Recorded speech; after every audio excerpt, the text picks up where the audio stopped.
Japanese cars are supposed to be the safe choice. The one purchase where you point at anything on the lot and walk away confident.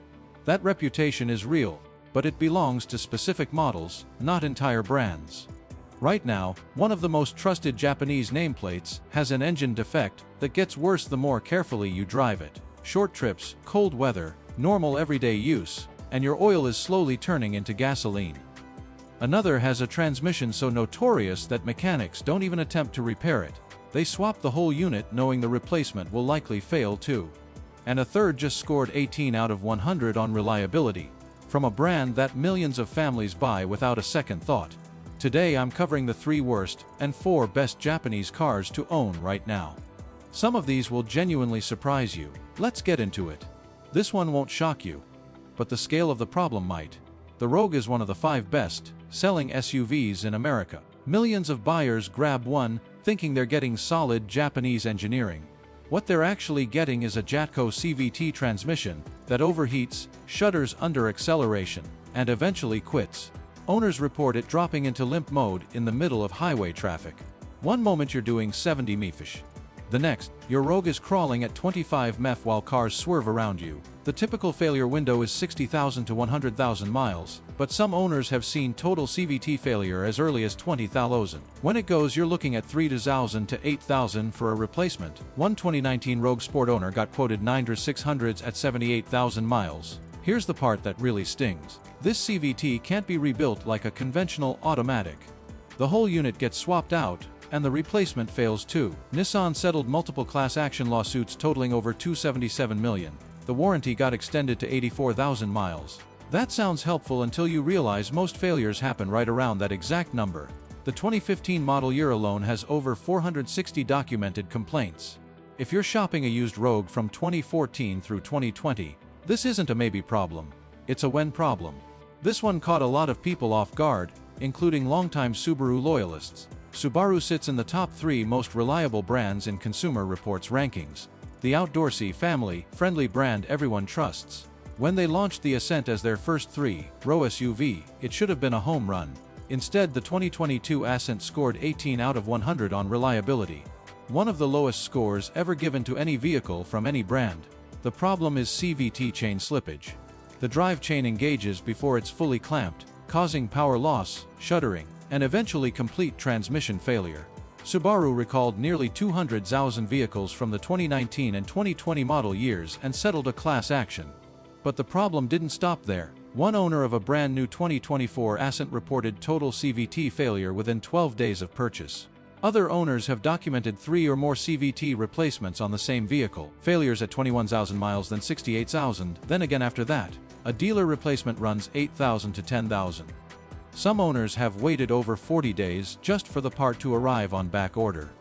Beyond the transmission, there's widespread windshield cracking with its own class action lawsuit, parasitic battery drain covered by another, and premature strut failure around 80,000 miles costing wondered $700 or more.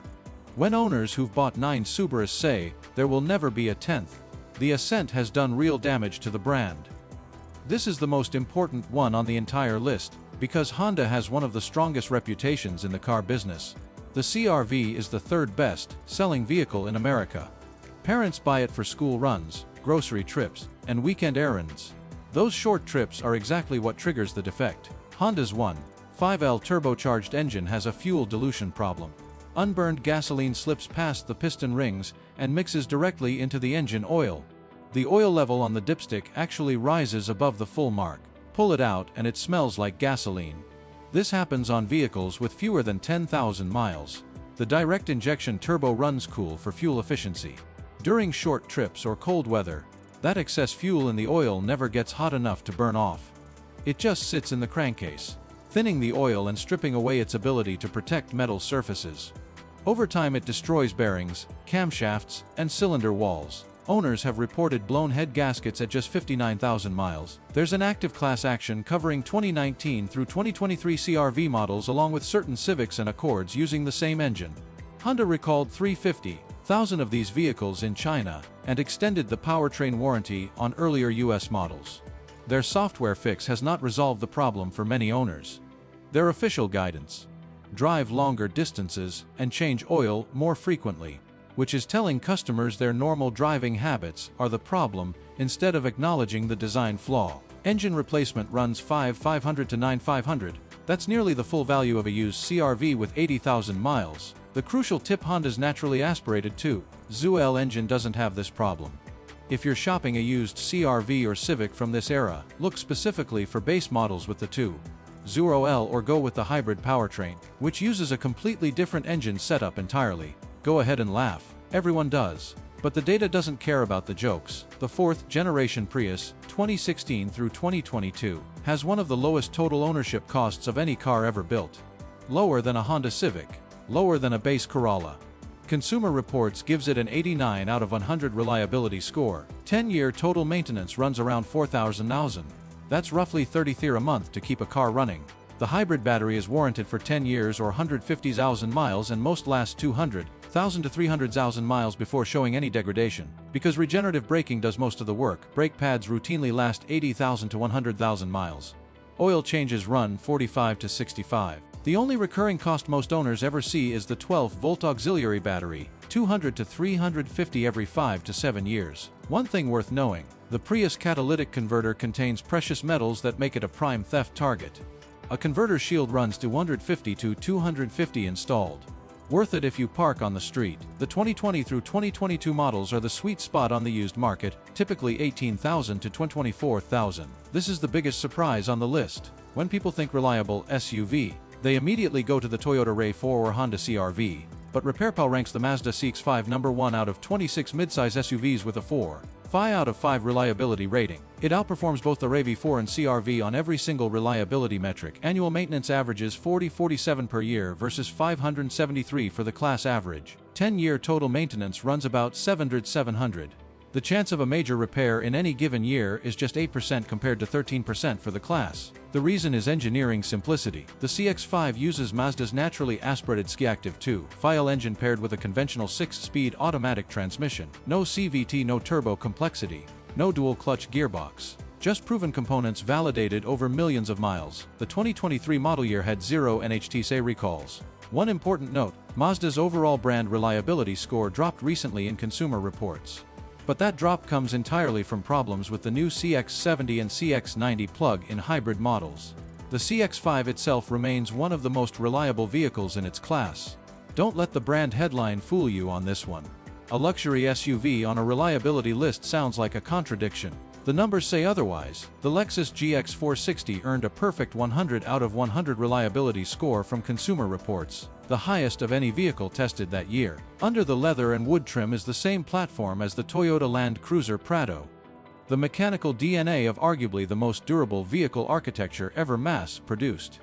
The 4.6L naturally aspirated V8 has no turbochargers, no hybrid system, no CVT. Owners regularly cross 300,000 miles on standard maintenance. Annual upkeep runs about 770. That sounds high until you compare it to 968 for BMW or 908 for Mercedes. The Lexus dealer experience is also consistently rated among the best in the industry. They don't push unnecessary services. Used GX 460s from 2015 through 2020 run 25,000 to 45,000. The last few years of the V8 are the gold standard. Important warning: the redesigned 24 GX 550 uses a turbocharged engine with no long-term reliability data yet. If reliability is the priority, stick with the proven V8. The cheapest car to own in America isn't a stripped-down economy box from a budget brand.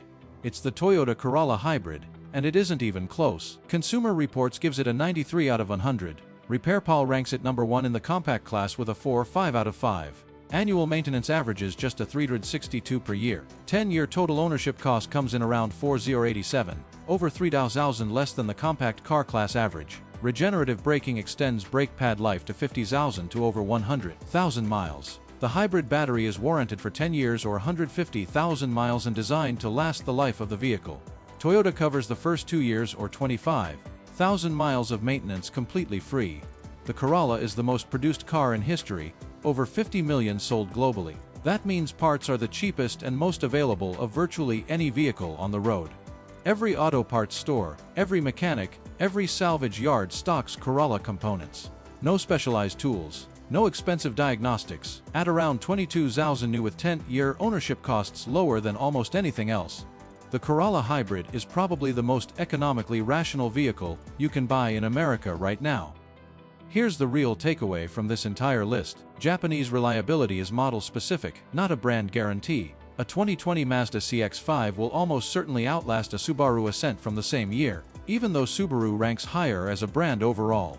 A base Honda Civic with the 2.0L engine is a completely different ownership experience than a CR-V with the 1.5L turbo wearing the same badge. Before you buy any Japanese car, check the specific model, the specific engine, and the specific transmission. The badge on the hood tells you far less than what's underneath it. That one step could save you thousands. If you want to know exactly which model years to avoid on any of these vehicles, that video is on screen right now. Subscribe so you don't miss it.